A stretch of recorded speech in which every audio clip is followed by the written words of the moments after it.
coming to be a blessing to somebody. Amen. You know, everybody's on their way to their destination. I know somebody's going to work, some people are going to the mall, but the only destination I can give you is Jesus Christ. Hallelujah. The way, the truth, and the life.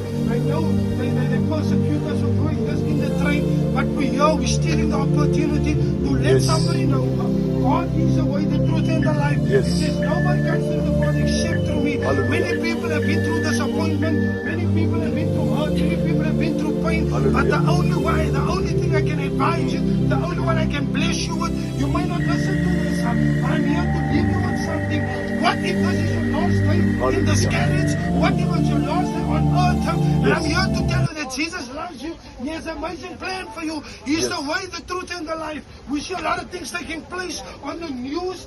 Deaths are taking place. First murders taking place. But the only way out is Jesus Christ. I'm here to tell somebody, He loves you. He adores you. When people tell you they don't love you, they only love you for that second. I can give you a bunch of roses that will only last for that moment. But I'm here to tell you, I know the sweet rose of Sharon, and His name is Jesus Christ. He's the way, the truth, and the life. I'm here to tell you something. You're looking at the man that was in an accident, but yet I was 7 senses in my head, but I'm standing more as a conqueror, more as what God has, because He said, I give you the second chance, and that second chance is I'm doing to the best of my ability to do what God has called me to do. Yes, and that's hallelujah. only to be a messenger Amen. in this last time. Amen. And be blessed. Hallelujah. Yes, Jesus Christ is the way, the truth, and the life.